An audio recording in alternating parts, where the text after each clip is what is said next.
Welcome to episode 15, and in this one we're going to be taking a look at even more CSS selectors.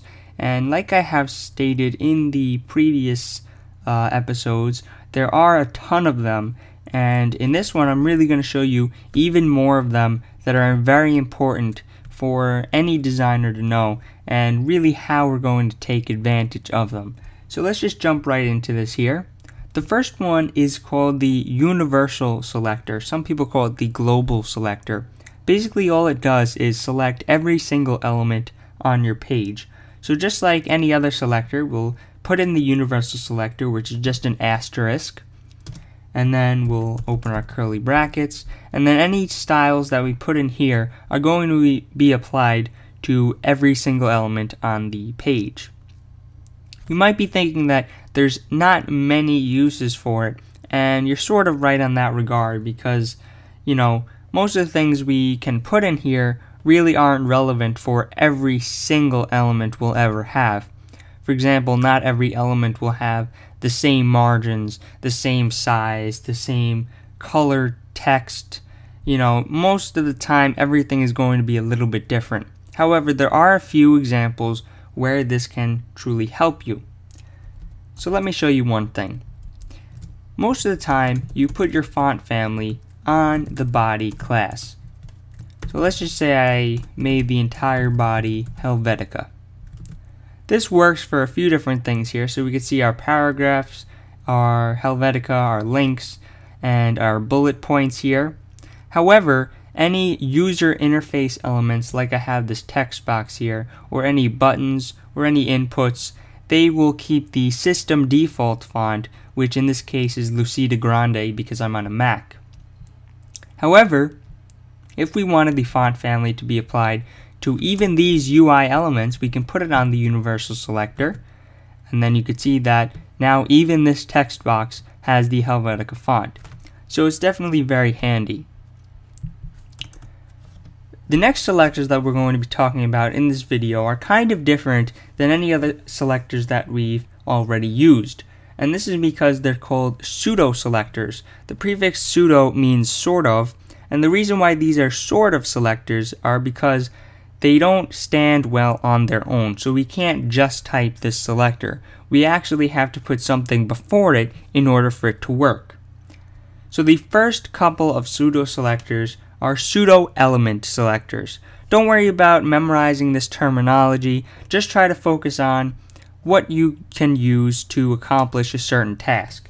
So for the first pseudo element selector, I'm going to show you how to use a drop cap, and basically that's just having the first letter of your paragraph bigger than the rest of the text. It's commonly used in novels and many other book formats. So to do that, we first type the element that we want this to be applied to. So I'll type the P. Now we type a colon and then any other pseudo selectors after that. So I'll type in first dash letter. There we have it. We've just created a pseudo selector by linking it to a regular selector. Now we can type pretty much any styles we would ever want to in here. So if just say I made this font size 60 pixels, now the first letter of that paragraph is larger than the rest of the text. Definitely a very handy thing to use. The next one is first line. If we put this one on our paragraph, the entire first line of text, even if we resize the page, is that same font size. This can only be used on block level elements, so you can't use this on buttons or spans or anything like that. However, since it's a paragraph, it works completely fine. Another handy pseudo element selector is the first child selector. This is a little bit trickier than the first two we've discussed, but it is still very handy. So for example, we already know that we can put certain HTML elements inside of another HTML element. So in this example, we have 3 list items inside of one unordered list. And these 3 list items are children, of this one list. So let's just say we wanted the very first list item to be green. Well, what we could do is just put a class on here and just call it first, then in style.css we could say dot first color green. However, this is just unsemantic markup because we don't need that there at all. There's already a selector that will select the very first element. So to do that, all we have to do is first type li and then type in first dash child. So this is just saying select all list items, but only when they are the first child of their parent. So then we can go ahead and apply a color of green. And if we preview this, it works fine.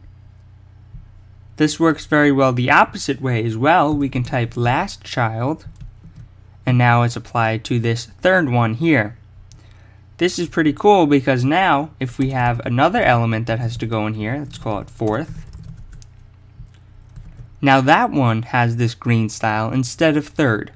So again, definitely very handy. The next set of pseudo selectors I want to talk about is the link pseudo selectors. The links don't have much to them. The only real one that is not really the same as anything else and is really quite unique is the visited pseudo selector. So the visited can only be used on A elements because it is a link pseudo selector. So we can type a colon and then visited. What visited basically does is it checks your browser history to see if you've accessed a certain website before. If you have, that will receive this style. If you have not, then it won't, and it will fall back to whatever an A usually has. So we can set this to something like color green again. And you can see that these are blue. Now once I click on them, they turn green. Even if we refresh, they still remain green because they know that we've been there before. The last set of pseudo selectors I want to talk about are dynamic pseudo selectors. And dynamic pseudo selectors pretty much only apply the class under certain conditions. Only when the user completes an action, really. So there are 3 of these: hover, active, and focus. And they all do pretty unique things. So let's just say every time the user hovers over an A, we want it to turn yellow. So to do that, we can just type a colon, and hover, and then, color yellow. Now if we hover over any of these A's, you see they turn yellow. Active pretty much only applies when the user is clicking on something. So if we type a active here, we could say maybe color, I don't know, fuchsia. There we go. Now you can see when we click on something, it turns this pink color. Again, definitely very handy. Now do note that these can be applied to pretty much anything. I just have them set to apply on the A tag here, but we can put these right on the paragraph tag, right on these list elements, right on the text box if we wanted to. It doesn't really matter as long as it's an element. The last one I mentioned was focus, and focus really only applies to forms.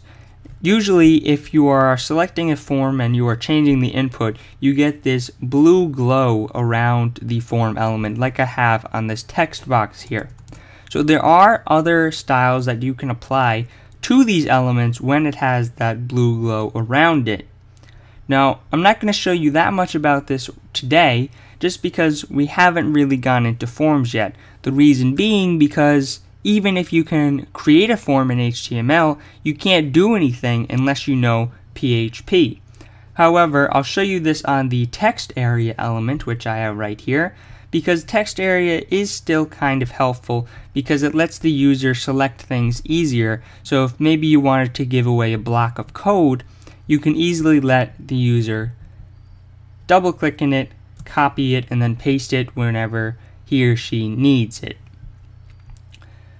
So if we just go ahead and take text area and put on the focus dynamic pseudo selector, we can do whatever we want with it. So let's say color gray. Now if the user goes to edit that text, you can see it does turn gray. So again, you can use this in whatever way you want. So maybe you wanted the readability to increase whenever someone clicked it. So if I set the font size to 18 pixels, now every single time the user clicks it, the font gets larger and makes it a little bit easier to edit. If they click outside of it, it goes back to the default styling. So these are just a few different selectors here that I think will be very, very useful in any of your next projects. And in the next episode, we'll talk a little bit about CSS resets.